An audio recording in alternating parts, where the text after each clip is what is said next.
사랑하는 여러분, 오늘 말씀은 바로 므낫세 왕에 대한 말씀입니다.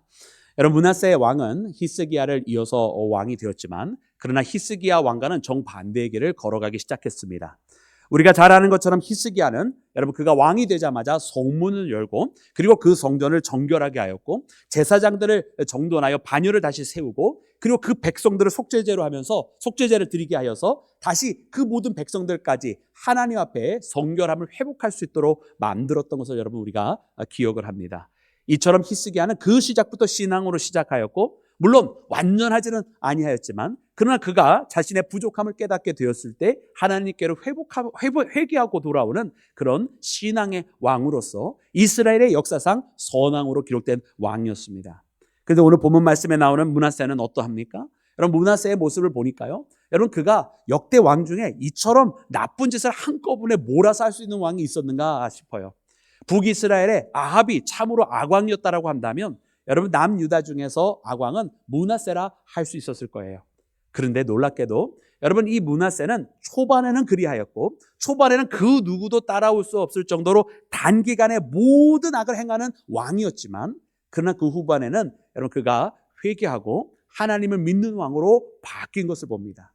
여러분, 하나님께서 이와 같이 므낫세를 다시 바뀌게 하신 것은 바로 하나님의 사랑의 매 때문이었는데, 오늘 그러므로 이 사랑의 매로 하나님 앞에 돌아올 수 있었던 이 므낫세를 용서하시고 긍휼을 베풀어 주신 그 하나님이 오늘 이 시대에 여러분 정말로 우리 믿음의 사람들이, 주의 성도들이 잘못된 길로 가고 있었을 때 회개하고 돌아오기만 한다면, 또 이 시대의 교회들이 교회답지 못하고 그리스도의 몸된 제단으로서 그 역할을 하지 못하고 있다 할지라도 다시 주님께로 돌아오기만 한다면, 하나님께서 그 이전에 베풀지 아니하셨던 그 모든 것들을 다시 회복시키시고 우리 모두를 다시금 주님의 품에 안으사 그 사랑을 베풀어 주실 것임을 확인하는 믿음의 시간이 되기를 주의 이름으로 축원합니다. 그래서 오늘 이 말씀을 통해서 다시 한번 주님의 사람으로 거듭나며 이 땅에 있는 교회들이 다시금 주의 몸된 제단으로서 제 역할을 할 수 있는 은혜의 시간이 되기를 주님의 이름으로 축원합니다.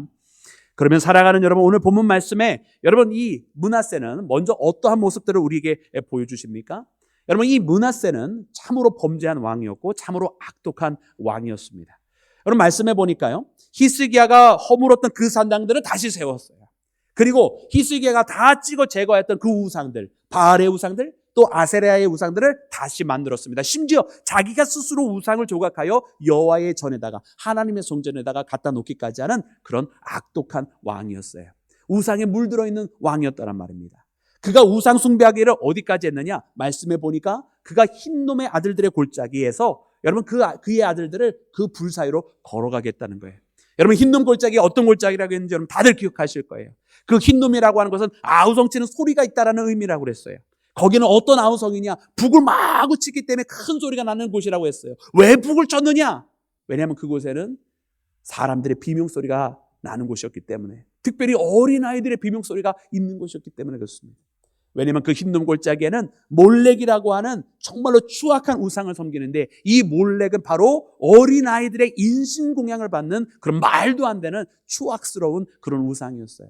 오늘 말씀해 보니까 므낫세가 그의 젊은 시절에 왕위에 오르면서 행하였던 일 중에 하나가 뭐냐면 자기 아들들을 불 사이로 지나가겠다는데, 여러분 이거는 무슨 불꽃놀이 하는 축제가 아닙니다. 자기 아들들을 몰렉에다가 갖다가 인신공양으로 죽여버렸다는 뜻입니다.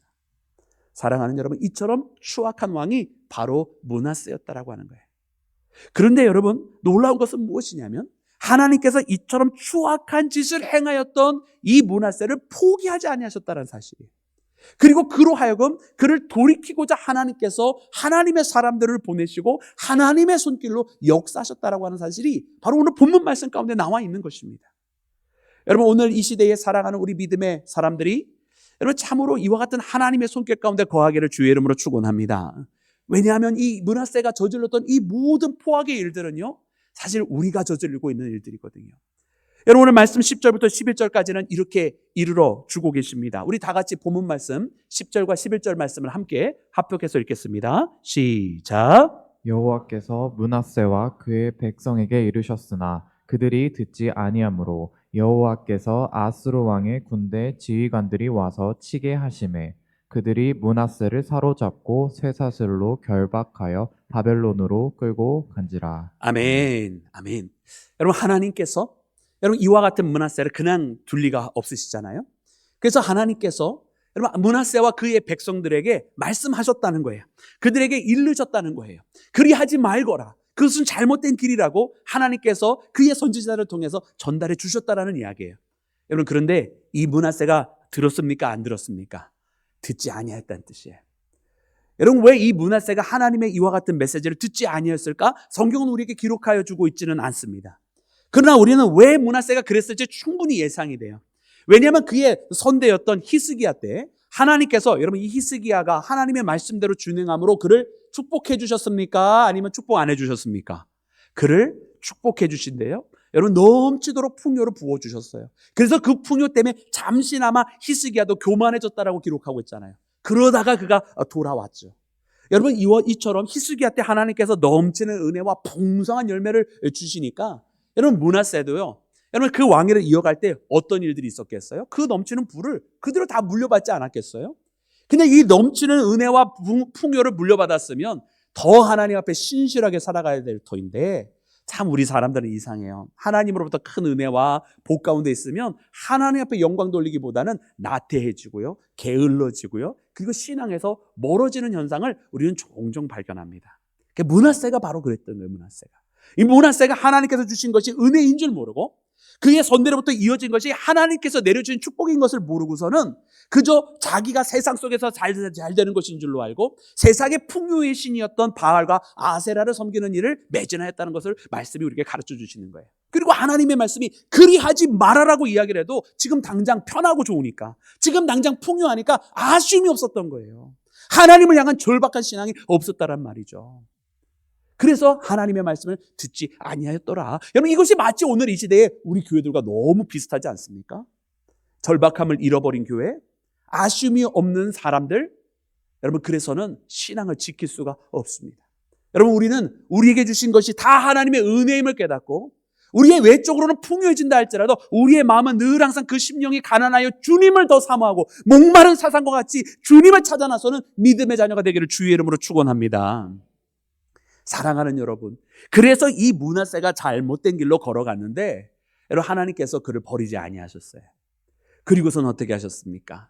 말씀해 보니 하나님께서 부드럽게 인도하실 때 듣지 아니하므로 하나님께서 이번에는 강력하게 조금은 강압적인 방법을 사용하시는데 아수르의 그 왕을 하나님께서 일으켜 세우셔가지고 저 이스라엘을 침략하게 하셔서 유다의 왕이었던 여러분 이 므낫세를 사로잡게 하시고 포로되게 하시고 갈고리에 꿰어서 그를 끌고 가는 수치를 당하게 하시고 포로가 되게 하셨다라는 말씀이 바로 오늘 본문에 나와 있는 말씀입니다. 여러분 이로써 여러분 므낫세가 어떻게 합니까? 이로써 므낫세가 그들의 선조들의 하나님 앞에 기도하기를 시작했어요. 놀랍지 않습니까? 그렇게 기도 안 하더니 주여 아무도 아멘을 안 하셔. 저만 놀란가 봐요. 아니 이렇게 나쁜 짓을 많이 하는 왕이고 그렇게 우상을 좋아했고 심지어 자기 아이들을 죽이기까지 했었던 그 우상에 빠져있는, 아니 그 아이들을 왜 미쳤습니까? 왜 아이들을 죽입니까? 그래야 자기가 더 이 부를 누릴 거라고 생각하던 그런 이상한 미친 짓을 한 사람이 바로 이 므낫세 아닙니까? 근데 이 사람이 갑자기 기도를 했다라는 거죠. 이 놀라운 변화가 왜 일어나느냐? 그가 가지고 있던 걸 모든 것을 잃어버리게 되고 하나님께서 강권적으로 역사해 주시니까 그제서야 하나님 앞에 무릎을 꿇게 되었다라는 이야기예요. 사랑하는 여러분, 이 강압적인 것, 여러분 하나님께서 그를 미워하셔서 하신 것이 아니라 그를 여전히 사랑하셨기 때문에 그를 버리지 않으시려고 하나님께서 택하신 사랑의 매인 줄로 믿습니다. 여러분 우리 하나님은요 그렇게 우리를 사랑하세요. 사랑하는 여러분, 그래서 하나님의 방법은 때로는 이렇게 강압적으로 우리에게 다가오는데 이것은 여러분 우리를 포기해서가 아니라 우리를 다시 살리시려는 하나님의 방법인 줄로 믿습니다. 사랑하는 여러분, 오늘 우리가 주님 앞에 나오면서 믿음의 고백을 하면서 정말로 우리가 정말로 하나님 앞에 다시 한번 우리가 돌아서야 되겠다 이런 생각이 들어요.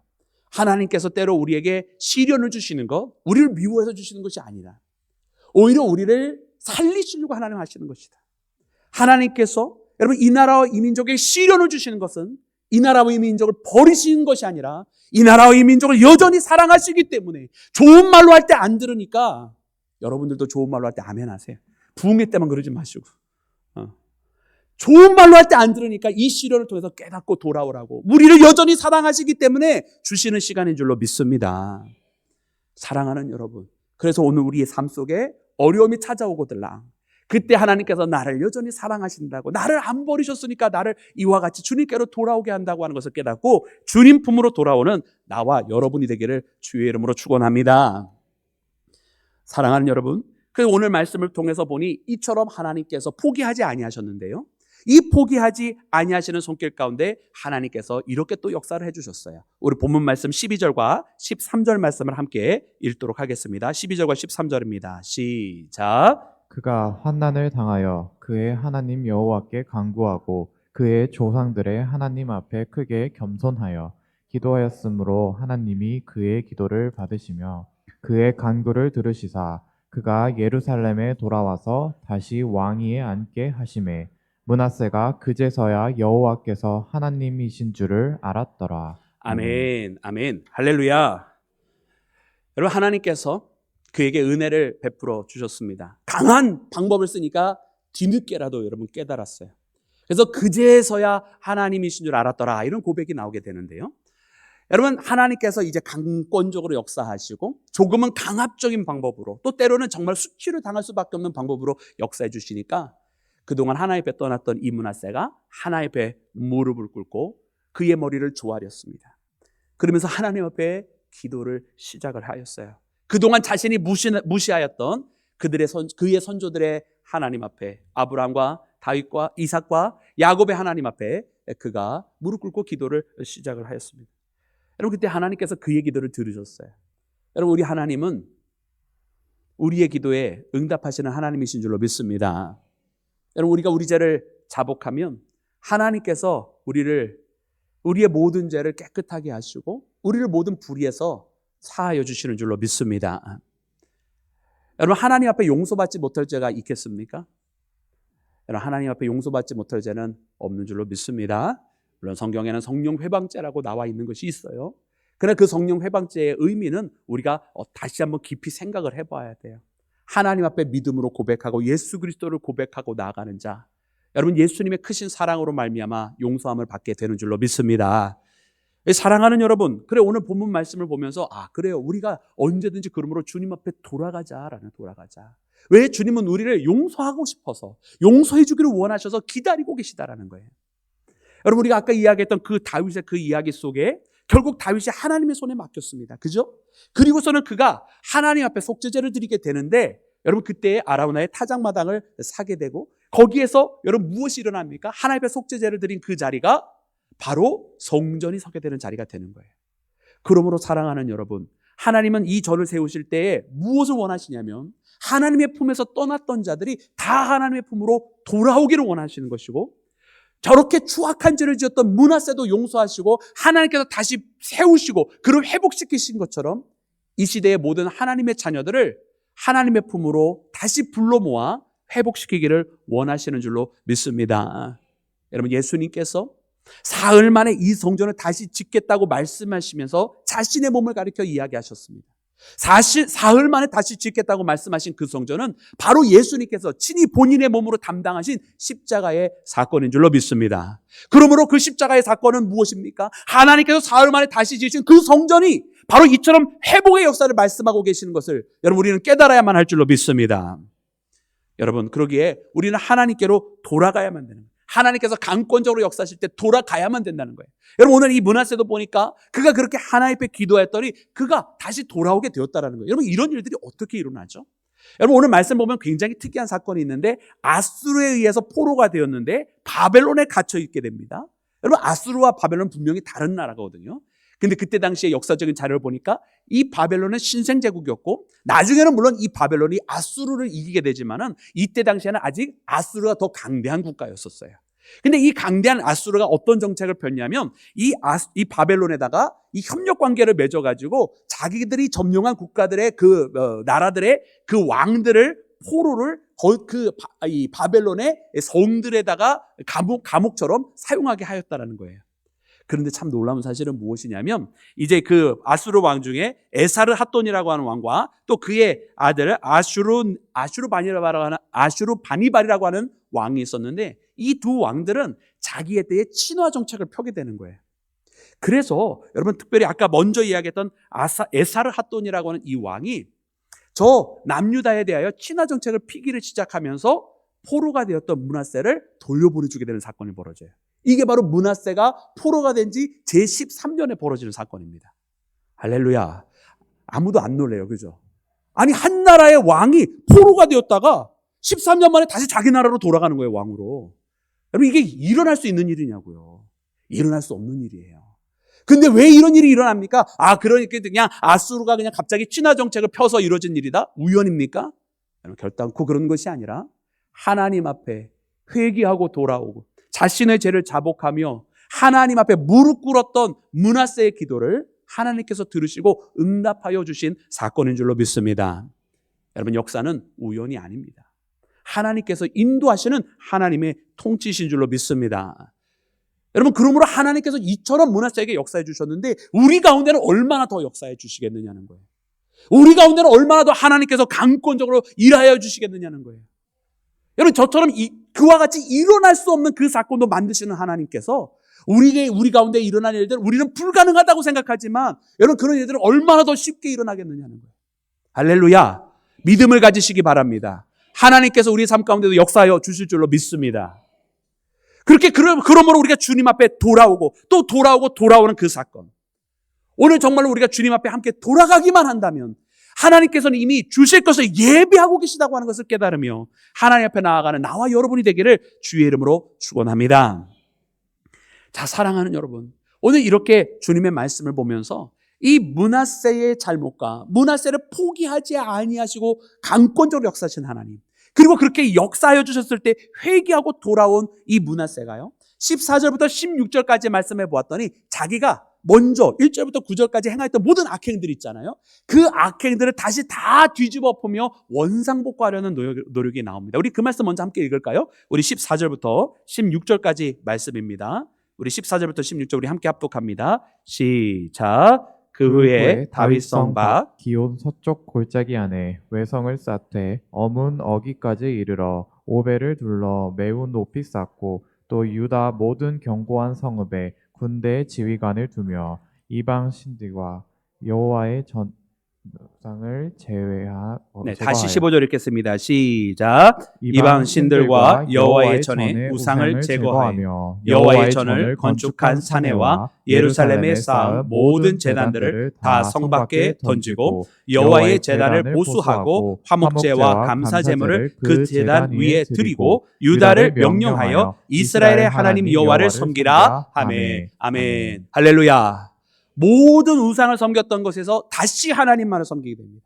모든 우상을 지었던 것을 다 없애버리고 다시 하나님께만 예배하게 되는 사건이 벌어집니다. 할렐루야. 여러분 이런 원상복구하는 회복의 역사가 우리 가운데도 넘쳐나기를 주의 이름으로 축원합니다. 여러분 이런 므낫세의 회복을 보니까요, 이 종교개혁주의를 맞이하여서 여러분 마틴 루터가 하였던 일들이 생각이 납니다. 비텐베르크 성당에서 95개조 반박 논문을 거기다가 못 박아 놓으면서 그는 그때 당시에 교회가 잘못된 길로 걸어가고 있었던 모든 것에 대해서 돌이켜야 됨을 여러분 피력하였습니다. 그때 당시에 여러분 저 중세교회는 어떤 일을 하였습니까? 여러분 면죄부를 팔았어요. 근데 그 면죄부를 팔면 그것으로 무슨 속죄가 일어나겠습니까? 근데 심지어 그 면죄부를 팔았던 이유가 무엇입니까? 그것을 팔아서 저 베드로 성당 지으려고 했었던 거예요. 건축비를 마련하려고 인간적이고 세속적이고 말도 안 되는 방법을 사용하고 있었던 것입니다. 심지어 죽은 사람들을 위해서도 면죄부를 팔았어요. 말이 됩니까? 그렇게 그때 당시에 교회가 타락하고 부패했었어요. 그때 당시에 예배라고 불렸던 그 미사는요, 그저 우상 섬김과 마찬가지로 반복적이고 관습적인 것에 불과했어요. 그때 당시에 사제들은 그저 그 교황의 라인 타기와 줄 타기에 바쁘고 그저 세상에서 권력을, 그때 당시에 그 사제의 라인은 어마어마한 권력을 갖는 것이었거든요. 그러니까 그 권력에 눈멀어 있었던 여러분 직제들을 우리가 발견하게 됩니다. 여러분 그때의 마틴 루터가 일어났던 거예요. 여러분 그때의 마틴 루터가 정말로 교회가 이래서는 안 된다라고 여러분 이야기를 했던 거예요. 여러분 마틴 루터는요, 그래서 어떻게까지 되냐, 파면까지 당하게 되고요, 갇히기까지 하게 됩니다. 여러분 마틴 루터가 했던 여러분 아주 놀라운 일 중에 하나가, 저는 개인적으로 놀라운데, 그때 당시에 갇혀 있으면서 하나의 게임을 그가 개발을 해요. 여러분 혹시 그 게임이 뭔지 아십니까? 여러분들도 잘 아시는 게임이에요. 볼링. 아무도 안 믿으시네요. 진짜입니다, 여러분. 한번 찾아보세요. 볼링이 어떻게 시작되는지. 마틴 루터가 개발한 거예요. 그리고 또 두 번째, 이것이 진짜 중요한 일인데, 여러분 마틴 루터가 그때 찬송을 하나 작곡하게 됩니다. 그 찬양이 바로 우리가 오늘 예배 시작 때 함께 불렀던 내 주는 강한 성이요. 바로 그 찬양을 그가 파면당하면서 갇혀 있으면서 부르게 되는 거예요. 사랑하는 여러분, 교회가 그렇게 되면 아니 되기 때문에 의지할 분은 오직 하나님밖에 없고 구원하신 예수님밖에 없기 때문에 원수 마귀 사단이 우리 믿음의 사람을 쓰러뜨리려고 하지만 오직 주님만 믿고 갑니다라고 고백하였던, 여러분 그 고백이 바로 그 찬양 가운데 담겨져 있는 거예요. 여러분 오늘 이 시대에 우리 교회들도 마찬가지입니다. 우리가 세상의 흐름 속에 그냥 나아갑니까? 세상이 거대해서 이 넘어서지 못할 것처럼 보이십니까? 여러분 그러면 그럴수록 교회는 더욱더 순수하게 하나님의 말씀만 따라가야 할 줄로 믿습니다. 여러분 마틴 루터는 종교개혁을 하면서 5가지 솔라를 이야기했어요. 첫 번째 솔라가 무엇입니까? 솔라 스크립투라. 오직 하나님의 말씀이라는 거예요. 더 이상 교황의 말이 아니라는 거예요. 교권의 능력이 아니라는 거예요. 이제는 하나님의 말씀이 우리에게 친히 이야기해 주시는 그대로만 살아가자는 거예요. 두 번째 솔라 피데, 오직 믿음이다. 우리가 면죄부를 사서 구원받는 것이 아니고 믿음으로 구원받는 것이다. 할렐루야. 솔로 크리스투스, 이 모든 은혜를 베푸시는 중심은 바로 예수님께서 계시다. 그리스도만이 우리에게 그 은혜를 베푸시는 주체시다라고 이야기해 주는 거예요. 할렐루야. 그러므로 솔라 그라치아, 이것은 은혜다. 우리가 공로로, 우리가 행함으로 되어진 것이 아니라 하나님께서 우리에게 은혜로 주신 것이다. 할렐루야. 그리고 마지막으로 솔리 데오 글로리아, 그러므로 하나님께 영광, 오직 하나님께만 영광을 돌리라. 할렐루야. 여러분 이 5가지 솔라로 다시 교회를 원상복구하고 원래의 자리로 돌려놓으려고 했던 것이 바로 종교개혁입니다. 여러분 우리는 바로 그 개혁신앙 안에 있는 것입니다. 여러분 우리는 그렇게 옛 중세시대에 가로막혀 있는 천주교가 아닌, 여러분 우리는 다시금 새로워져 있는 믿음으로, 오직 말씀으로, 오직 예수 그리스도를 중심으로, 오직 하나님께만 영광을 돌리는 자로서 이 자리에 함께하고 있는 줄로 믿습니다. 여러분 그래서 우리 교회가 다시금 깨어나야 되는데, 지금 이 시대를 바라보니까 이 시대가 다시 옛날의 중세교회와 같이, 옛 카톨릭과 같이 다시 옛날로 돌아가고 있는 것은 아닌가 싶어요. 부와 권세를 더 사랑하기를 예수님 사랑하기보다 더하고 있는 것은 아니냐. 정말 이 시대의 목회자들이 타락하고 있는 것은 아니냐. 여러분 우리는 이 시대에 있는 교회를 깨워야 되고 이 시대의 목회자들을 깨워야만 할 줄로 믿습니다. 여러분 오늘 이 시대가 기도할 것이 너무나 많이 있어요. 여러분 얼마나 윤리와 도덕적으로 타락해가고 있는 세상을 봅니까? 우리가 이 세상을 위해서 기도해야 돼요. 근데 그러면 교회라도 바로 서서 바른 소리를 해줘야 되는데 교회도 막 잘못된 가르침 속에 끌려가고 있어요. 그리고 우리 교단을 위해서도 기도를 해야 되고 교계를 위해서도 기도해야 돼요. 그리고 사랑하는 여러분들 담임 목사도 부족하잖아요. 그러니까 여러분의 담임 목사를 위해서 기도 많이 해야 될 줄로 믿습니다. 이거는 아멘을 크게 해도 갈등이 돼요, 저는. 많이 기도해 주세요. 부족합니다. 여러분 그러므로 이 시대의 교회가 다시 원래의 자리로 돌아가야 돼요. 므낫세가 원래의 자리로 돌아간 것처럼, 그리고 마틴 루터가 중세교회를 다시 원래 하나님의 교회로 돌아가게 하려고 했던 것처럼, 여러분 우리가 하나님께로 돌아가는 이 시대에 또 다른 므낫세가 되기를 주의 이름으로 축원합니다. 오늘 이 말씀을 꼭 붙들고 우리가 기도하기를 원합니다. 하나님 앞에 돌아가기를 원합니다라고, 하나님 우리에게 긍휼을 베풀어 주시옵소서라고, 이제 그제서야라도 다시 깨닫고 돌아오는 자들이 우리 가운데 넘쳐나게 해달라고 기도하는 나와 여러분이 되기를 주님의 이름으로 축원합니다.